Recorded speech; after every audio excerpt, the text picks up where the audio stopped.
Right, for today's session we've chosen a selection of smelly and reasonably visible baits.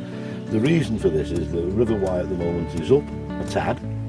It's got a little bit of colour to it. It's not bursting its banks, but those flavourings and those colours that we've got might just give us the edge to catch some fish. Now, we've got tuna fruit pop-ups with the paste and some glug, some boilies and some pellets. And we've also got 2 packs of ground bait. Now I think what we ought to do is talk them through in detail. For today's session we're going to try the tuna fruit 14mm boilies. It's a size I like, and that size just works well for me, or has done in the past. And the good thing about these is these packs are resealable. So you pull off the strip from the top, or if it's a little bit tight you cut it with a pair of scissors down to a line that sits on the top, and then you can open the boilies. Absolutely perfect. When you're finished with them you can reseal it. Good idea that. Now on the boilies they've got an absolutely lovely smell, and although we haven't tried them in the water yet, but when you press them nice and soft, so you can do all sorts of things with them. You can mix them with ground bait, you can put them in the feeder, and really is good. And the other thing I like about them is the aerodynamics of them. They're lovely and round.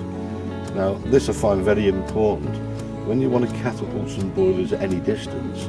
If they're not perfectly round, you don't get the accuracy, and if it was a little bit misshaped, it'll shoot off to the right, to the left, up in the air. They go all over the place. Being perfectly round is a big plus. The other thing I want to try is the tuna fruit paste. Nice little container, so you can go reuse it week in, week out when you're left. It's the paste has got a lovely consistency, and this moulded around those 14mm boilers gives it that big added advantage of extra smell. Now here's another good idea: tuna fruit pop-ups. Now a lot of people don't use this, but it's absolutely perfect. It's a different presentation. Recently it's caught a lot of fish. The idea being as it pops up off the water, the flow of the water moves the boilie around. It's just something different than a boilie sat on the bottom. I think it's worth a treat. These are the 2 ground baits we're going to use. Now one is green mussel and the other is smoky herring. Now both of these really smell, and we're going to mix them together. I mean, the attraction of these in the water can't fail, to be honest. And also we're going to add a dip, and these dips are great. Obviously you can dip your boilie in it, dip your paste in it, strengthen things up a little bit, but also put it in the ground bait. It just gives that added extra smell. Now the final part of the bait menu is these chapel baits, halibut pellets, 6mm in size. I can't tell you how many fish we've had on there. We've had lots. Let's now get on with it and let's try and catch some fish.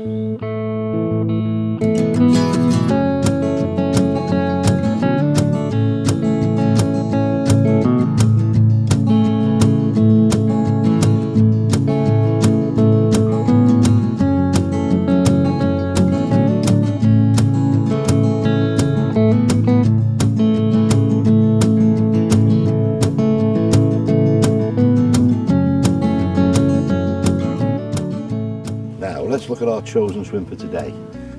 The swim behind me has got a nice bit of depth to it, 7, 8, 9 foot in places. It's like a hole in the river. The bottom on the bed itself is gravel, which is ideal for barbel. So what we're going to do, we're going to mix some of the ground bait up, we're going to add some glug, we're going to add some pellets, and then we're going to handball it in reasonably hard so it sits on the gravel. As the water flows over it, it breaks down. A lot of it will sit there and some will drift downriver. I mean, perfect to bring the barbel up. Right, what we're going to do now is mix the 2 ground baits together. So as a dry mix at this stage, put them in.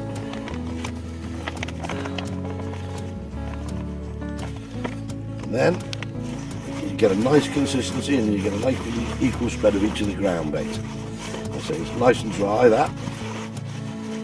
Then what we're going to do next is we're going to add a bit of the glug.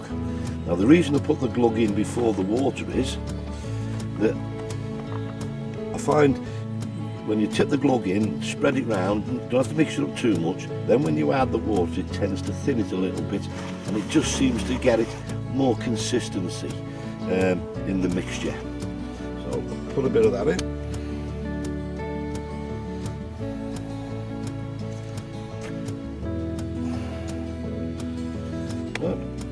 Don't go too mad, because sometimes I often feel you can overdo it. Put a bit about half an egg cup full size there to half a pound of ground bait. So we'll put that out of the way. Then we mix that up. And what I've done here is the glug is spread in little pieces all through the dry ground bait. And then the next job then is to add some water to it and just get the right amount in there. And the best way of doing this, I find, when I'm on the river, is a lot of swims are high off the water. Now, a little secret I always use is if I've got my hand rag for cleaning my hands, throw it in my landing net, stick the landing net in the river.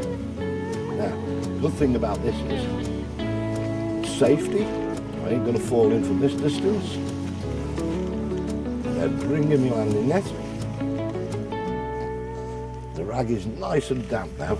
Now, as you can see, water's dripping off it lovely. I'll squeeze a little bit of water in. Now the good thing about this is you should never overdo it. Now if you use tipping water out of the container, often your hand slips and you've got too much water in your bait. So a little bit to start with, mix it all up. And I can feel the consistency becoming right in the ground bait. It needs just a tad more, still a little dry. So a bit of a squeeze, like that. Mix it all up. Now that's just almost perfect. Now what I do with this now is, at some stage I'll be adding some pellets, and then the whole thing really needs to sit and do nothing with it for about 5 or 10 minutes. And then we'll handball some into the swim, and over the next 10 minutes after that we'll prepare the rods and the bait on the hook, and hopefully by then there's some fish moved on it. That gives you an idea. Lovely consistency, no lumps, everything feels nice. Now we'll put some pellets in now. There's got 6mm halibut.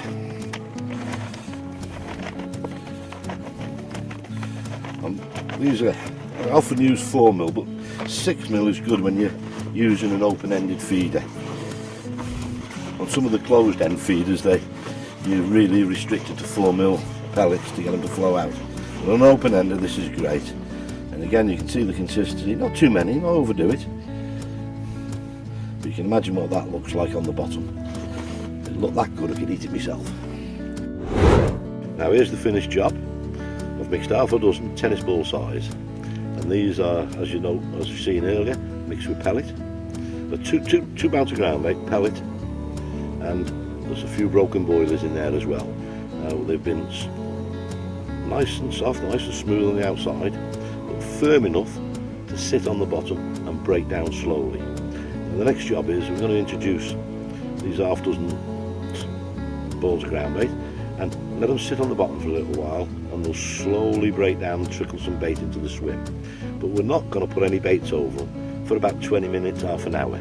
We want fish in the region, that are swimming around in the region, to move on it, sit on it, feel confident feeding on it, and then we're going to hit them with a surprise with a hook in one of the boilies. I'm now going to introduce the bait to the swim. Now, this is a very important part really. I've got to take a proper mental note and try and get them in the same area. But it's important that I take a proper mental note, because when I come to introduce my feeder wants to be down slightly from where they were introduced. The reason for this is they will move a little bit because they're nice and round, and as I say, it'll take a few minutes for them to start to break down and stay on the bottom instead of rolling around too much. So it's important to get this right.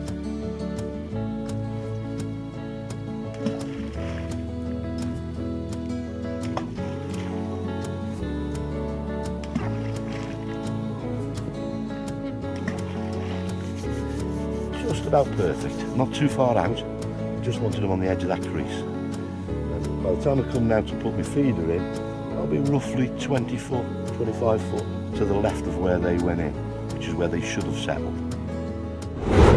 Right, the next thing we're going to do, got a handful of boilies. I'm going to put too many in. I would say that's about the right number. And I'm going to put them now exactly where I put the ground bait. And hopefully they'll drift down and spread around a little bit in the vicinity of the ground bait.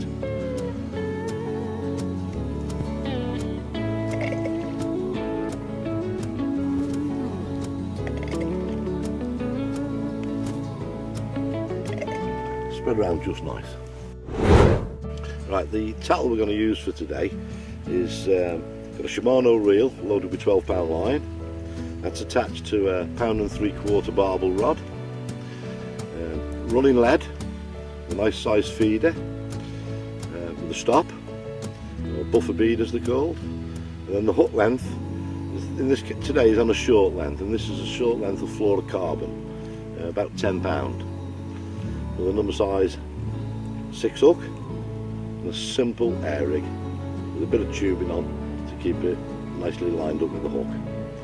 And both rods are basically made of the same. The other rod has got a slightly longer, another 6 inches up length, just to give it a bit of difference. Yeah, this is the pop-up rig, so which is the slightest short of piece of fluorocarbon. Dead simple. Just put it through the needle onto the hair. Little stop.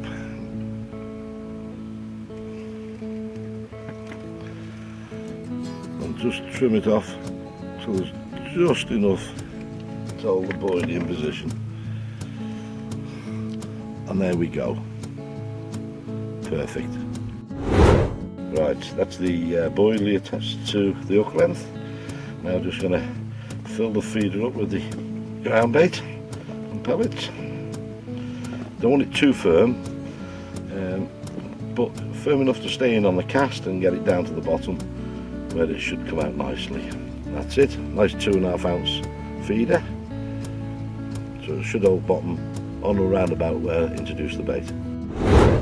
Right, I'm putting the pop-up rig in first, and this is going to go just where I put the ground bait in, slightly above where it should be lying on the bottom, and then we're going to do the other rig will be a bottom bait, and but basically the same.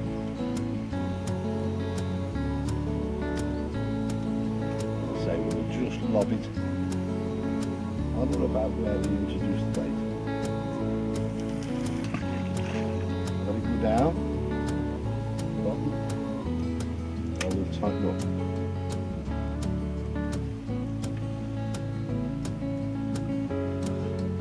That's one in.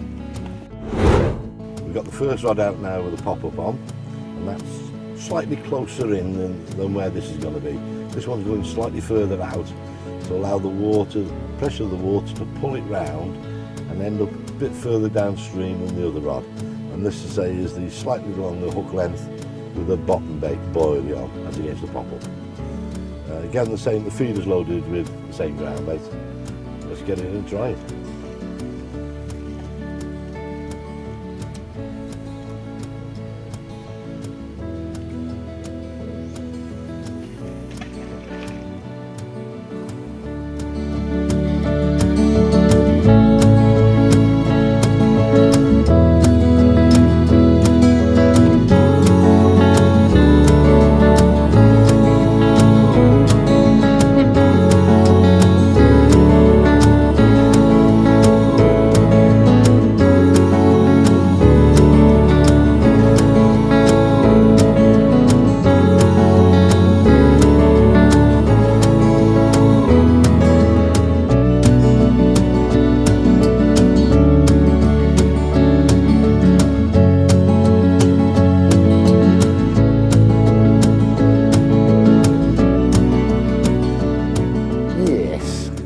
That's a decent fish. Good bite and right over the top of the pre-baited area. Let's have a look at our prize. Here it is. Barbel in the 7 to 8 pound range. Hasn't been easy, but we eventually got one. This was caught over the bed of bait on Chapel tuna fish boilie with the paste wrapped round it. Fabulous fish. I say it hasn't been easy. One good bite, took off upriver like an express train. But that's what it's all about. Right, he's a bit tired now, so we'll get him back. And get him back, so hopefully somebody else someday will catch him again.